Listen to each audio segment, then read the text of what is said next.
Hi everybody, it's me Jill and welcome to Jill Informed.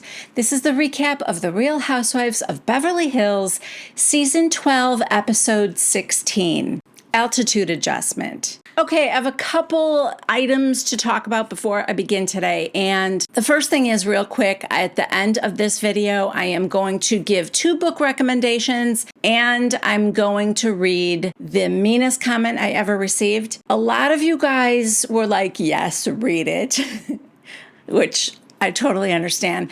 But some of you did not want me to give any airtime to hatred or to trolls or whatever. Here's the thing. I will read it at the very, very end. So if you are still uncomfortable with it and you just, want to leave at that point, that's fine. But let me explain something. This comment is from 2019, I believe. And also, I'm not going to say what their name is. So this person's long gone. They aren't going to, get any notoriety for it. Nobody's going to say, hey, that was my comment and be thrilled that they got some attention. And also, I don't know how to say this, but it's very creative. And the person's probably of maybe above average intelligence. It's quite a comment, which is why I'm willing to read it. If it was just stupid and unimaginative, I won't give that a second thought. But this one, well, you'll see. But it's not super well, it is super hateful. Listen, all I'm going to say is I'm having fun with it, and I just thought I would share it with you guys because I think we're all going to have a laugh. I might have been a little hurt at the time. I'm long over it. Anyway, if you're still uncomfortable, that's fine. It'll be the very last thing I do. Okay, the other part is on Instagram. You guys probably know all this already, but I think this is the first time I have ever seen Bravo, official Bravo, get involved in any of the stupid crap that happens on Instagram. But they put out a statement about a week ago, and it reads, "We are shocked and appalled at the social comments directed at Garcelle's son. We urge our viewers and social followers alike to refrain from targeting our cast and their families with harmful rhetoric." That post has since been copied and pasted by other housewives. Rinna, for example. Teresa Giudice even made a statement of her own. Well, I don't know if it was really her own words because it was probably Gia. It was just very well written. I actually don't know what was said exactly. I did read something that Jax posted saying he had to shut down his social media because the bullying was getting so intense. I can't think of a single reason why anybody would be bullying or threatening Jax, the kid who grabbed the flowers for his mom at her birthday party and Erica drunkenly said, "Get the out of here." What did he do? The kid did nothing wrong. I think I even heard that there were death threats, which is insane to me. Insane that this is what we've come to. Saying that, I can understand why some of you were afraid of the comment I'm going to read later. It's not like that. It's not good, but it was not a death threat or something that's just absurd, let alone to a 14-year-old kid. Honestly, I don't know what's going on. I'm only going to repeat this as a rumor because I haven't verified anything. I'm hearing that it was either Rinna or Diana or both that hired somebody to harass him, I guess. I still find it hard to believe that grown women would do something like that to a child. I don't care if you hate Garcelle. You're an adult. What? I don't know. I don't know. I'm just concerned about the direction that housewives are going. I think people have left this show in droves, not just Beverly Hills housewives. I think people are like, enough.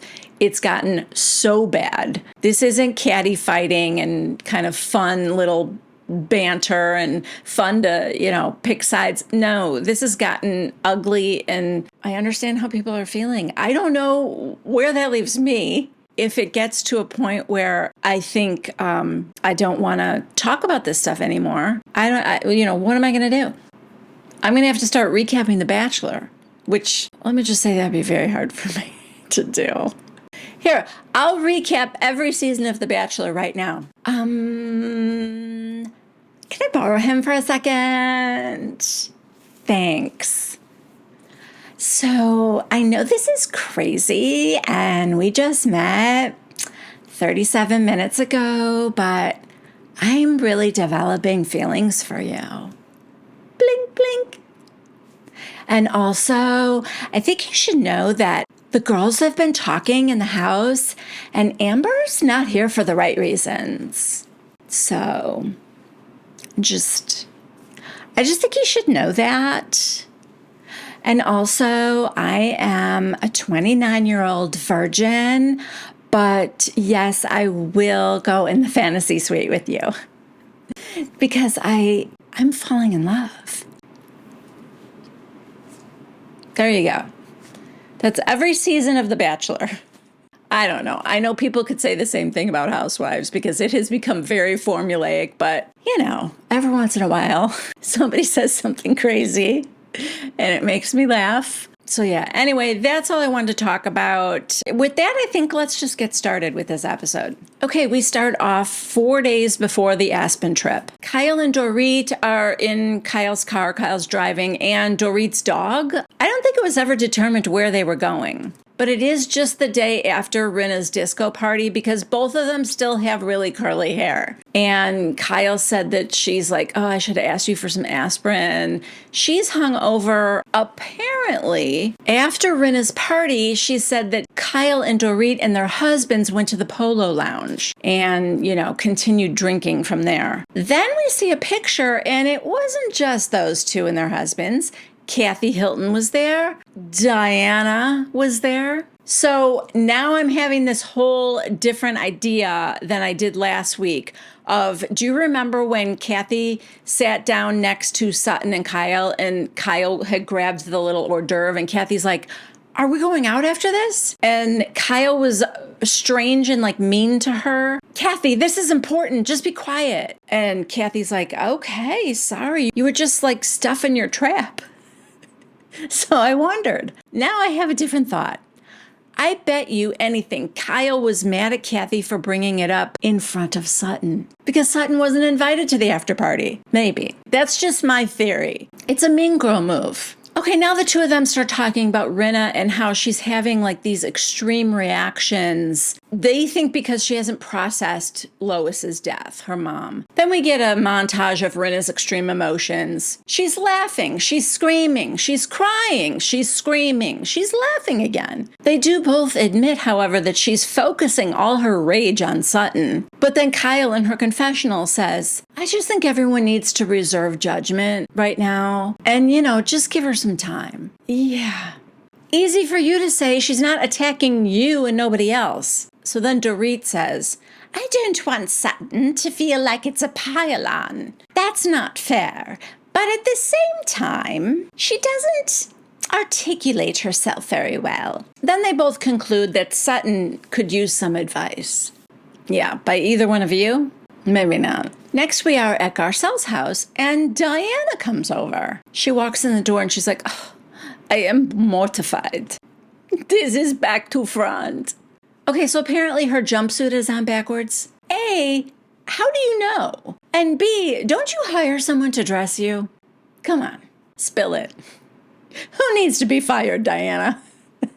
God, Garcelle says the same thing basically in her confessional. She's like, why didn't her team tell her that her jumpsuit was on backwards? Anyway, so I guess Diana is also hungover because, she got invited to the after party. And Garcelle's like, yeah, those pictures you were posting on Instagram were crazy. Then we get to see some of them. And basically what we're looking at are unflattering pictures of Kyle, Kathy, but not Diana. Diana's like, I don't know how my camera does that.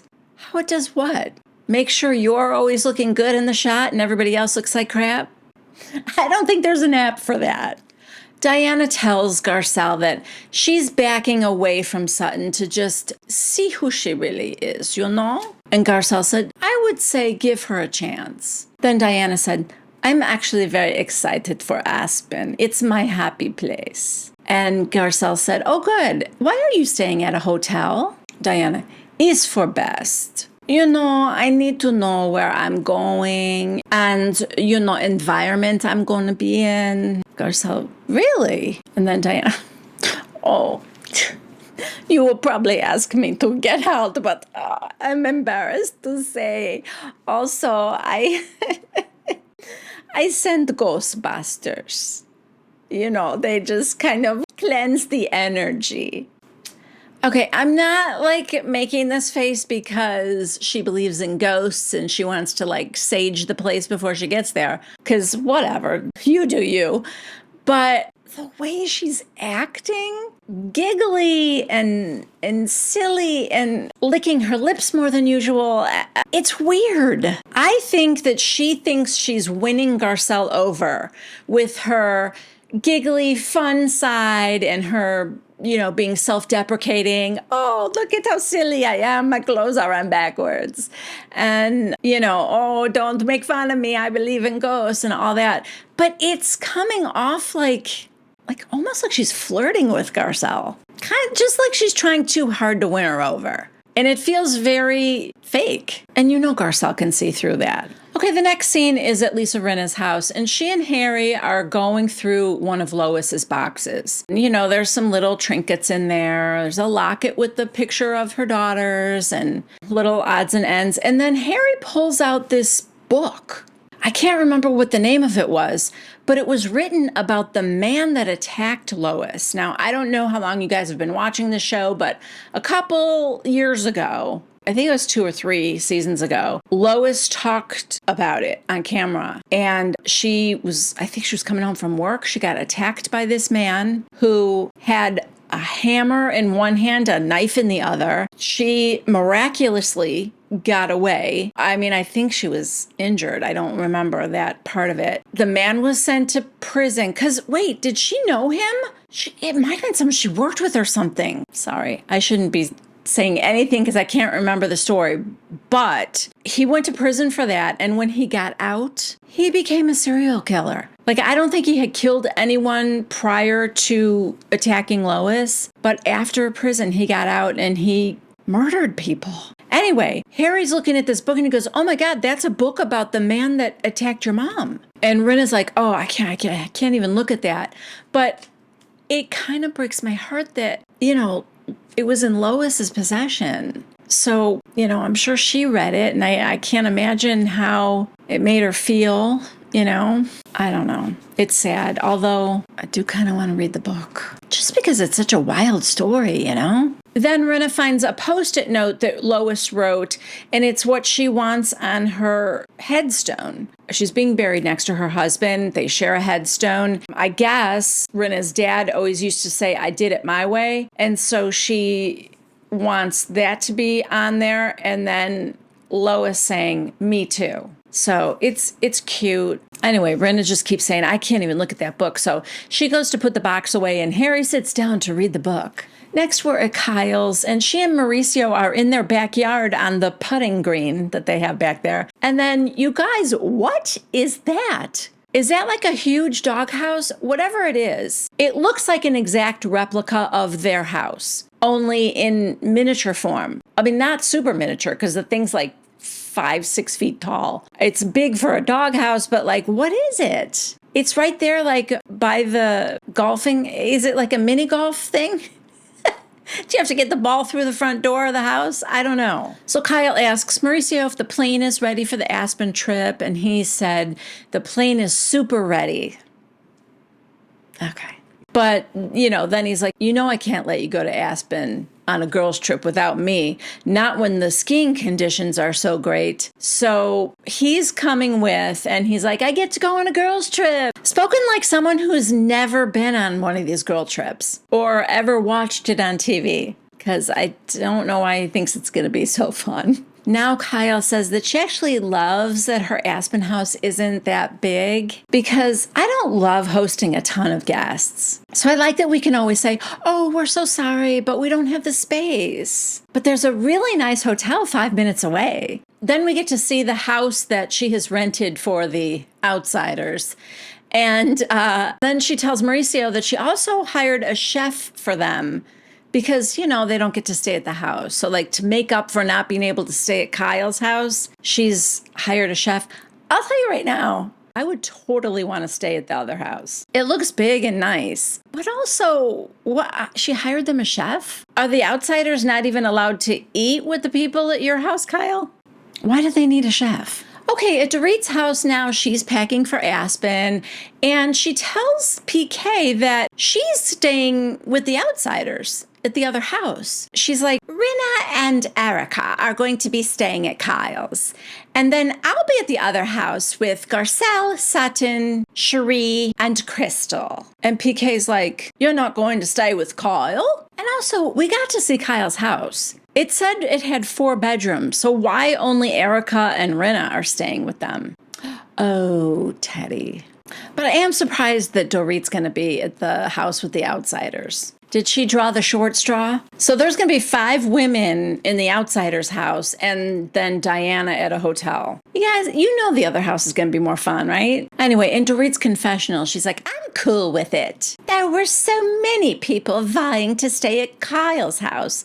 No. One, Rinna said she wanted to stay there. I seem to remember Garcelle immediately saying, I'll stay at the other house. So I don't know who was vying to stay at Kyle's other than Rinna. Anyway, she goes on to say, I decided to be a good friend and let them stay with Kyle. I don't really care where I stay. No, you saw a picture of that other house. You heard there was going to be a chef and you knew where the fun house was going to be. See, these others didn't do the research. Rinna spoke too soon. Anyway, we cut back to Kyle's house. They're still on the golf course in their backyard. And Kyle said Dorit is supposedly staying at the other house. Supposedly. And she goes, I'm kind of questioning it. She didn't even feel safe at our house in La Quinta, and that's in a gated community. So Mauricio's just like, well, hopefully she's better and she can do it. Then Kyle goes, this is such a girl thing, but both Garcelle and Sutton unfollowed Erica on Instagram. And I know you think it's silly, Mauricio, but like when a woman does that, it's a big deal. Like it sends a big message. In her confessional, Kyle said, I mean, I get that it's ridiculously stupid at our age, but if they unfollow you, they're making a statement. Okay, now it is 2 days before the Aspen trip. We're at Crystal's and she's upstairs throwing things in a big suitcase, and Lucy, her housekeeper, comes trudging up the stairs with another suitcase. And she goes, why did you need me to get this suitcase? And Crystal goes, because I need 2. And Lucy goes, you packed too many clothes. And then Crystal goes, yeah, I hope this trip goes well. Lucy, yeah, right. And Crystal goes, what? Oh, because you think I like the drama? Lucy goes, you do like drama. And then they both laugh. Honestly, you guys, it makes me like Crystal more that she's got a sassy housekeeper. You know, like she doesn't take herself too seriously. She allows her housekeeper to, you know, clap back a little bit. Meanwhile, Josh, Sutton's assistant, is helping her pack. He's trying to squish down her $3,500 Dolce & Gabbana puffer jacket that, oh my God, it's hollow. It's so cool. Anyway, he's like, this is going to take a whole suitcase by itself. So he's, you know, trying to squish all the air out of it. Now we see Garcelle, and she gets on FaceTime with Cherie. I guess Garcelle is almost done packing. Cherie, like everything's thrown around her room, clothes, shoes, everything's on her bed, on the floor. They're laughing. And then Garcelle tells her that at Rinna's disco party, she was so hot about Erica. And now I want nothing to do with her, she says. She could be on fire and I got no water to throw on her.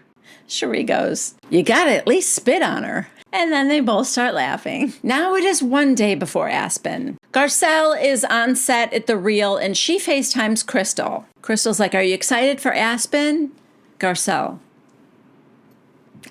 And Krista goes, I know. So this is what makes me a little nervous about the trip. Do you read TMZ? Then we see a headline. Erica Jane refuses to hand over $750,000 diamond earrings after trustee learns Tom Girardi bought them for her with client money. Oh, God. Now, okay, this is reality blurb. So I'm not sure how diligently they vet their sources, but I mean, could you ever keep them knowing they were money stolen from these poor people, I'd be like, I don't want anything to do with them. I could never wear them again knowing that information. So they would be of like no use to me. Anything to help them recoup money that was stolen from them, I'm all for it. I just don't understand the headline that she refuses to give them up. I don't know. I'm sure there's more to the story. But anyway, so Garcelle said, well, yeah, I read about it because we're going to talk about it on the show.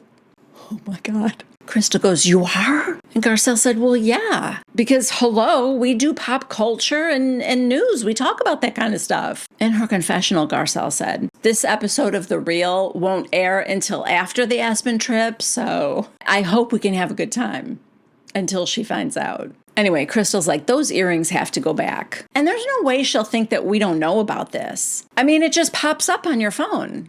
I mean, you could turn off notifications, Crystal. That is a possibility. It didn't pop up on my phone. Okay, next we are all heading out to the PJ like rock stars. I'm surprised this scene wasn't done in slow motion. I guess Kathy is meeting them there. Oh, I bet Kathy's staying at Kyle's, of course. Okay, well, I guess Kathy's going to have to share a room with Teddy. I'm sure it'll be bunk beds. Okay, so we land in Aspen and they all take a group photo. Looks like the circus clowns are in the middle and the normally dressed people on either side of them. So everybody gets in the van. They drop Diana off at her ghost-free hotel and the outsiders at their place. Then it's just Rinna and Erica going into Kyle's house. Rinna, oh, this is so darn cute. Oh, look at that. It's so cute.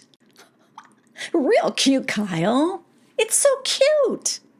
Oh my God. I was kidding about bunk beds. One of the rooms has 2 sets of bunk beds. Who's going to sleep in there? Okay.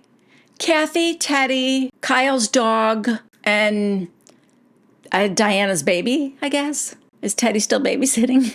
Meanwhile, at the outsider's house, they're greeted at the door by the house manager. It's stunning. It has an elevator. Back at Kyle's, she and Erica are like struggling to take down old Christmas lights. Erica's like, are you sure we should even take these down? Yeah. Kyle's like, yeah, they should have been down already. They're like yanking at the strings. I mean, who cares? They're outside. No one can see them. You don't have to turn them on. Meanwhile, at the rental, welcome to the downstairs, ladies. It's a huge, game room with a pool table, a luxurious fireplace with sofas all around it, huge TV, there's a bar, there's a wine cellar. There's 5 bedrooms down there alone. The juxtaposition is hilarious, and Bravo knows exactly what they're doing. They're showing us all these wonderful things at the outsider's house, and then we cut back to Kyle's. And, she's got Erica working to take down the Christmas lights. Now at Kyle's, Mauricio just came back from the pet store and the liquor store, and he's, lugging in this big box of stuff. Cut back to the outsider's house. Ladies, here is your attractive private chef at your service. At Kyle's, Rinna can't stop saying how stinking cute the house is. She literally can't think of another adjective for small that isn't derogatory. How about cozy? Kyle, it's so cozy. I love cozy. Both Erica and Rinna are trying to convince themselves how happy they are at Kyle's house. I think it might be smaller than Erica's house. And yes, I know, being that it's in Aspen, I'm sure it's a multi-million-dollar home. Of course, I get it. I'm just saying, it's tight. It's a little tight. They jammed 2 bunk beds in one little bedroom. Okay, so now Kathy shows up, and she says, I've had 3 hours of sleep in the last 4 days, but no explanation as to why. Am I supposed to already know why she has slept 3 hours in 4 days? I don't know. Plus, I find that hard to believe. Girl, you're in your 60s. You can't go 4 days with 3 hours of sleep. There isn't enough makeup in the world to make you look okay. Then Kyle goes, Kathy, where are your shoes? Did you get on the plane like that? What if somebody recognized you? Then we get a close-up of Kathy's feet. She is in, bedroom slippers. And not super expensive ones like Sutton's. These are just, thin little, terry cloth. Kathy's like, oh, nobody would recognize me. I had a mask on. Oh, God. Okay, you guys, this is hilarious. Now Kyle is trying to sell Kathy on the bunk bedroom. She's like, oh, okay, Kat, grab your stuff. We have a great room for you downstairs with bunk beds. This is the quietest room. Kyle jumps on one of the beds. She's like, and Alexia says these are the most comfortable beds in the whole house. Like, she won't even stay in her room. She wants to sleep down here. Okay, then you and Mauricio sleep down there, Kyle. Let Kathy have your room if it's so comfortable. God, it reminds me of Ramona when she was trying to sell Luann on the lower level. Do you guys remember that? Luann's like, you're putting me in the basement. Ramona goes, we just call it the lower level. And it's far away from the rest of us. So you don't have to hear us drinking and having fun. Wow, okay, Kathy's fine with it. Who knew she would be that easygoing? You know who wouldn't be fine with it? Diana, who is now being zipped into her coat by her assistant. I'm sorry. Now I really am wondering how she managed to leave the house in a jumpsuit that was on backwards. Because I was kidding that people dressed her. Maybe somebody really did get fired. For all I know, that was done purposely so that Garcelle would find her endearing. Do you imagine? Oh, you know what? Put this on me backwards and then I'll pretend that I didn't know. Then Garcelle will love me and move away from Satin. Okay, so now the outsiders arrive and Dorit. Dorit posing as an outsider. So they show up at Kyle's house now, and then Diana, who said that it's so cold outside that she already had a nosebleed. Yes, it was cold, and then I slipped on the ice, and then I broke my ankle. Oh my God. Okay, Mauricio is outside grilling. No coat on. The Chiron tells us it's 6 degrees Fahrenheit. Dude, I mean, put a coat on. At the very least, could you roll down your sleeves? So you're so hot, you just have to push up your sleeves there. He's like, the grill's not getting hot, so he's like squirting lighter fluid on. I don't know what he's doing, but if you saw this food when it was done, it looks like it was half raw, half burnt to a crisp. So maybe not the best day to barbecue. And 10 minutes away, there is a beautiful home with a private chef. Just waiting to see what you'd like to eat. Couldn't you all have eaten there? All right, so he comes in, the food is ready. Somebody said that they're boiling some water for the corn, and Kathy goes, can't we grill the corn? Mauricio's like, we got this. Kathy, but can't we grill it? It doesn't take long. Mauricio's like, you can grill the corn. Sure, you could do whatever you want. You can grill the corn. Kathy what is Kathy's deal? Kathy is dressed like a homeless woman right now. Not toothless, just homeless. She's got this skirt on. It's leopard print, but it looks like it's very thin, like chiffon maybe, and real ruffly. And I don't know, a Costco t-shirt. I speak from experience. Anyway, she's pretty demanding for someone that took the bunk room without incident. Where's the butter? I need utensils. Where are the napkins? And then she's like, this corn's not cooked. God. So the meal's over, and Kyle's asking everyone who's going to ski tomorrow. She's like, oh, no one at this table? This is non-skiing. And Dorit was there, which I find hard to believe because I feel like Dorit, she's very athletic. Surprisingly so. So it seems like that would be something she would be up for, you know? Then Rinna comes out of her room. Hey, everybody, look what I found in my room. It's a Ouija board. Let's play. Cherie's sitting on the couch and she's like, I'm not doing a damn Ouija board. I'll tell you that right now. And Kathy goes, I heard it's dark. Garcelle's like, I don't want to open a can of worms. What? Have you ladies never been to a middle school sleepover? That's like a rite of passage. There's always somebody who you know is pushing it wherever they want it to go. And there's always someone who gets accused of doing that and says, I swear to God, I'm not touching it. I mean, come on. Weren't we all 12-year-olds at that party? All right. So now everyone has gathered around to watch Rinna and Erica on either side of the little pointer thing. Well, maybe not Kathy. Looks like she's taking a little cat nap there. Catching up on some of that sleep that she's been deprived of for 4 days. So Kyle asks the question, are we going to be able to work out our differences in this group and have a good time on this trip? Dorit, oh, good Lord. Rinna like immediately makes it go to no, and everybody's laughing. So the next question is, I think Cherie comes up with it. Will Garcelle find a soulmate this year? Kathy Hilton, who is sitting in between Garcelle and Cherie, turns to Cherie and says, will who?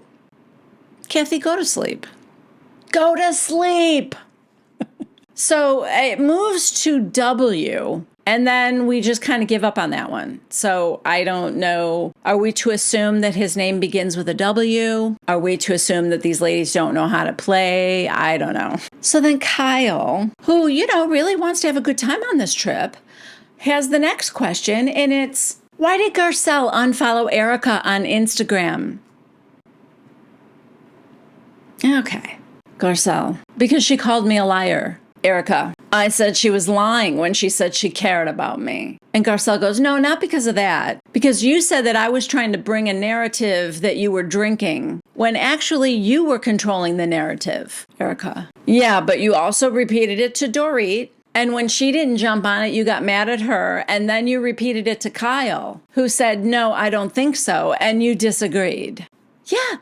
She disagreed because Garcelle was worried about you and she thought your friends should be too. I think Garcelle was a little shocked that they weren't. Then Garcelle's, side note, Garcelle might be too rational and sane to be a housewife. I'm realizing that now. She's like, I was really hurt that you called me a liar. I was emotional about it and I did something about it. I unfollowed you. That's it. Kathy, to call someone a liar, I hate that word. I have three things: a liar, a cheat, and a pedophile. Everyone starts laughing. Erica's like, well, I've been called 2 out of the 3. So when everyone comes down, Garcelle says, Erica, we don't have to be friends. And Erica said, that's okay, that's fine. Garcelle, great. Erica, yeah, we don't have to be friends. Garcelle, great.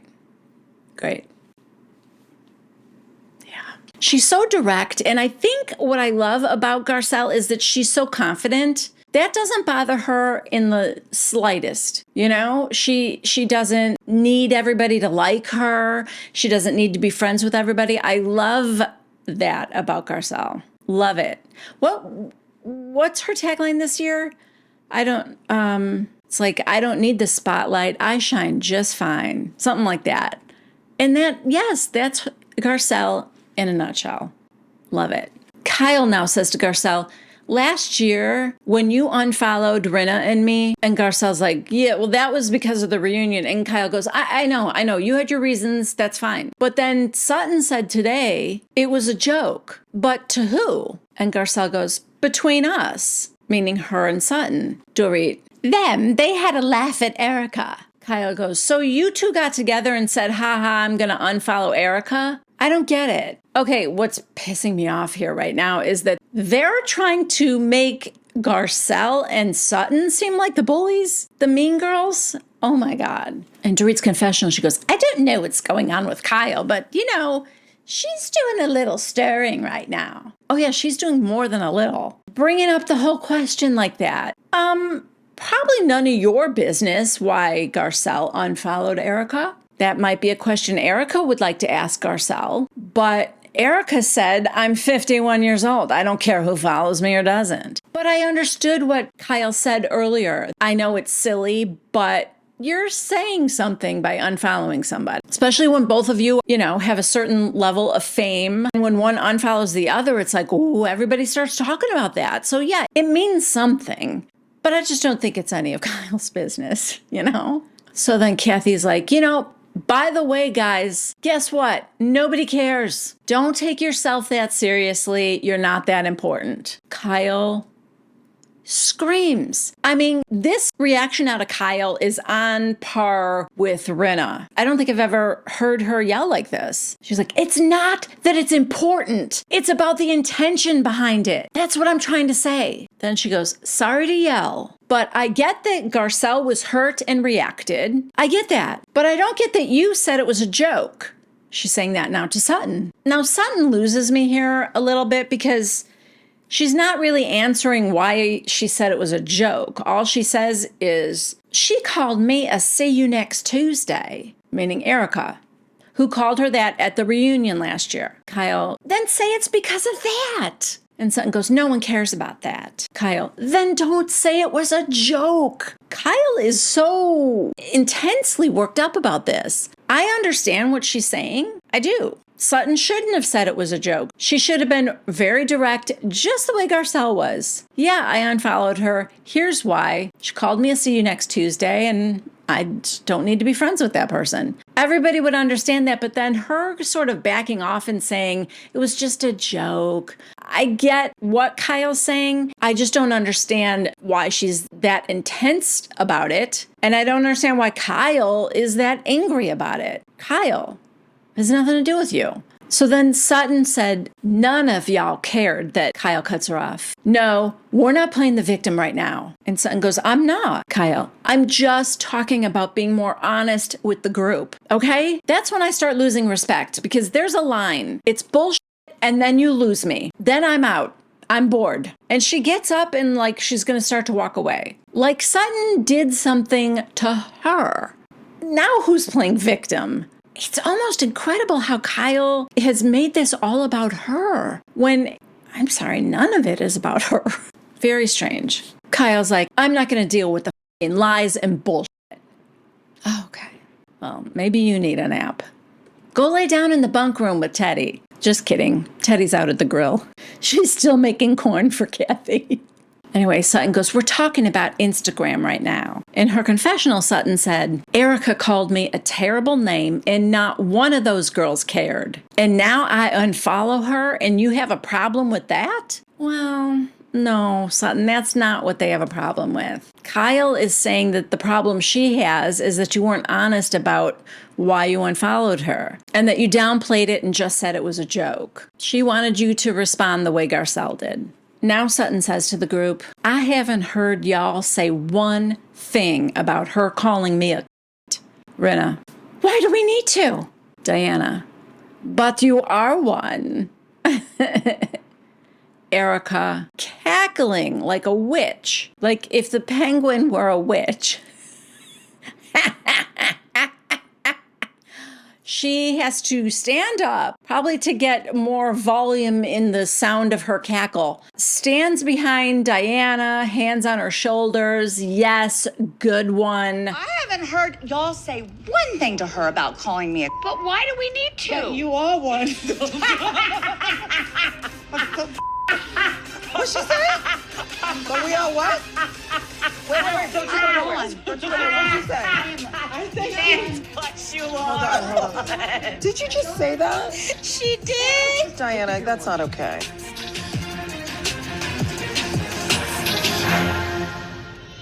Diana's laughing. Garcelle, what did you say? I'm telling you, Diana and Erica have never laughed harder in their lives. And doesn't it tell you something about a person when you see what they think is so incredibly funny? Right? Like their sense of humor is when one woman calls another woman a see you next Tuesday. Yeah. Diana through the giggles. I said she is one. Garcelle. Oh, wow. That's not okay. Well, I don't know how long it took for them to settle down, but the next scene, everyone's quiet again, and Sutton said, I'm having a very difficult time. Garcelle said, because you don't feel supported. Diana, not everyone can be friends, you know? Look, I'm sorry, it wasn't civilized what I said, I'm sorry. Erica, what are you talking about? Like, she was offended that Diana was going to apologize for saying that Sutton was a see you next Tuesday. Like, don't you dare apologize for that. That was an accurate assessment. Diana, it's just that I can't stand her. So I always try to keep a physical space. Garcelle, wow.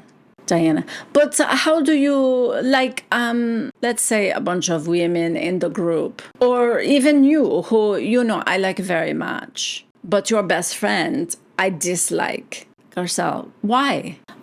Just what I see, what I observe, just the way she does things, very slithery.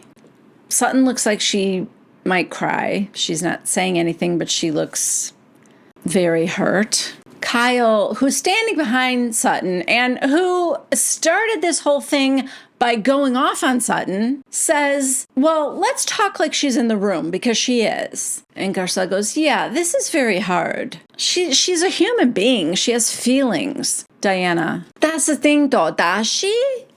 Does she? Does she have feelings? That's what I'm wondering. Does she? She came after me when I was bleeding. She came after me when I was on the fucking floor. You don't do that. I'm sorry. I know this is the narrative you want to spin, Diana, but you weren't on the floor. You were attending a birthday party when Sutton had the audacity to question just how sick you were, because you went into an awful lot of detail in a group text. I should not have gone to Mexico. I'm on bed rest. My doctor told me not to do anything because I'm bleeding again and it's not good for me. She went into all that detail in a group text, and then she showed up at the party. Not of her best friend, not of, someone who's dying and this is the last time she'll see them. No, of a casual acquaintance that she didn't even really like at the time. So, yeah, I don't think it was out of the realm of understanding that Sutton was a little confused about that. Was she looking to call you out? Yeah, maybe, but so what? You guys all do that. But don't retell the story as Sutton came after you while you were bleeding on the floor. No. That was also the time that you said you were a villain. I actually remember Sutton trying to relate to you and then being told by Kyle, we don't know if you really did have miscarriages because you never mentioned them before. I don't have a great memory, but I think my version of what happened was a lot more accurate than Diana's. So now Kyle said, Sutton, you can speak up and defend yourself. I mean, we can all jump in, because Kyle is realizing now that nobody defends Sutton except Sutton and Garcelle. So I was even surprised that Kyle said that. Or, we can all jump in. Diana, no, there is no defending. It's unforgivable. I got out of a fucking deathbed to attend Garcelle's birthday party, and she shamed me. Time out. Why? Why on earth would someone, particularly someone who wants to try again to get pregnant at 48 years of age, why on earth would you defy doctor's orders to go to a birthday party? I'm sorry, you still need to explain that to me. It was dangerous. It was reckless. You could have caused something to happen, which meant you couldn't even try again for a child. Why? What were you thinking? It was senseless. Diana is unforgivable, especially because she had 2 miscarriages that she hid from everybody. And I'm the first one to hear it. Wow. Is she for real? She thinks that Sutton hid the miscarriages. No, maybe you don't just meet someone for the first time and tell that. Hi, my name's Sutton. I'm from Augusta, Georgia, and I've had 2 miscarriages. Nice to meet you. Why did she tell you? Why are you the first person to hear it? Because she was relating to you. She was trying to make a connection with you. She was sharing with you that she's been through something similar, not the same. She knew how particularly horrible your situation was, Diana, and she was not shaming you for it. She was trying to let you know that she could empathize. So Garcelle says to Sutton, were you shaming her? Sutton really can't speak. Diana just gets up then because Diana has said what she needs to say, and now she doesn't want to hear anything else, like maybe the truth. So she's like, I'm going to the hotel, so everyone helps her into her coat. Garcelle goes over to Sutton, and again, surprisingly, Kyle stays by Sutton, which I'm sorry is so weird because she went after her first. I don't get Kyle. Anyway, now Sutton is sobbing. Garcelle, that was not okay. In Kyle's confessional, she said, Diana was saying what she thinks and feels. Some people could say she's mean, but I can respect her being honest. okay, if she was being honest, and maybe she's being honest about her feelings, but her recollection of what happened at Garcelle's party, inaccurate. She either doesn't remember it or she's being dishonest. So, no need to respect that, Kyle. And that is where this episode ended. So, I don't know how many more are going to happen here. I thought that the reunions were going to start. Maybe what I was reading just meant that they're going to film the reunion around September 9th or something. Because I feel like we have at least a couple more episodes in Aspen before the reunions start, right? So anyway. Okay, so instead of opening the old viewer mailbag, this week, as promised, I have 2 book reviews and my main comment. But as always, if you guys have any questions for me, you can leave them in the comments below, or you can, DM me on Instagram or Twitter, and I'll get them there. Okay, so the first book is called Counterfeit by Kristen Chen. And this story is about 2 women who are involved in counterfeit designer handbags. The story is narrated by Ava, who is a wife and a mother to a 2-year-old boy. And she is telling the story to a police detective. So right from the beginning, we don't know the situation that came about. We can only assume that, somehow the police know about this. She's telling them everything that happened, how she even got involved with the other woman, Winnie, a college roommate who she lost touch with and then just came back into her life. She introduced her to this, business with the counterfeit handbags, and it's about their story, and there is an interesting twist. This is not necessarily like a twisty-turny kind of a book, and it's not exactly a feel-good story either, but it is compelling. It holds your interest and is an interesting look into how these counterfeit handbags are made and manufactured, and also really how legitimate, real designer handbags are made.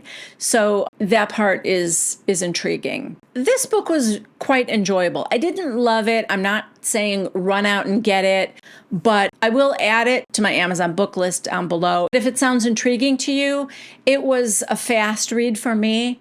Like I said, it held my interest throughout. So if the premise sounds interesting to you, this one might be a good one to pick up. Okay, and the other book I just finished reading is called The Golden Couple by Greer Hendricks and Sarah Pekkanen. I'm not sure how to pronounce her name. This story is about a woman who is a therapist, and she will only take you on as a client if she can fix your problem in 10 sessions. She has this formula for it, and she's become very successful with that. So a couple walks into her office, and the husband thinks that they're there because their son has been having trouble at school. They have a 6-year-old, and he's been bullied at school, and he's kind of having trouble. So he thinks they're going to talk about that. However, the wife says, "No, I have something to confess." And she does it right there in front of the therapist. She said, "I didn't know how you would react, and I had to tell you it was about our son so I could get you here." So then the book goes back and forth between the wife and her story and the therapist and her story. And she's got a whole backstory too. She's recently widowed, and I think I can't say this. She lost her license because of something she had done that will get revealed later. So she's not pretending she's still a licensed therapist, but she is still practicing, and people know she lost her license, but they still want her help because she has perfected this 10-step thing. So yeah, that goes back and forth. I read this book so fast. It was so good, very compelling, very twisty and turning and not knowing who to trust. And yeah, it was very good. Very satisfying ending, very good book. And like Counterfeit, I will add that to my book list in the description box below. So yeah, highly recommend. Okay, now the moment we have all been waiting for. As I said at the beginning, this comment is from 2019. Now, I don't think I took it down. I might have back then. I'm not sure. I think it's probably still up, but I don't know what video this comment is attached to. The only reason I remembered it is because Martha and I had this idea that it would be funny to read each other's mean comments to them. I don't even know why I thought that was funny. She had texted me this comment that was really kind of mean toward George, not Martha, but it was just very mean. And I said, oh, hold my beer.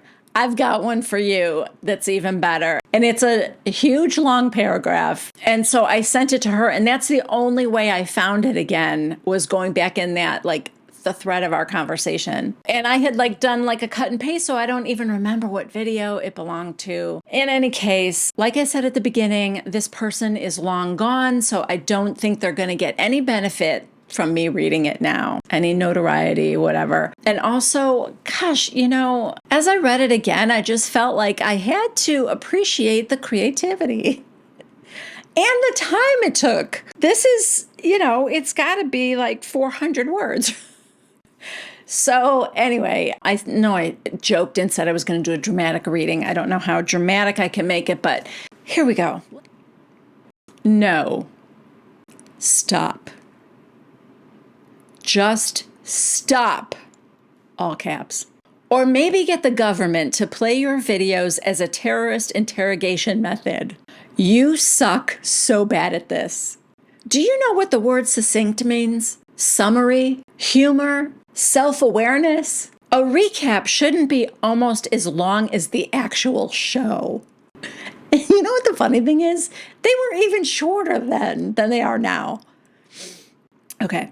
Not to mention how much you obviously edited out. Why do you laugh hysterically about everything you say without saying anything that resembles humor? This is painfully dreadful.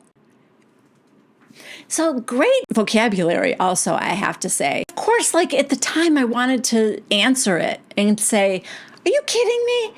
I'm not laughing at myself. I'm laughing at the housewives.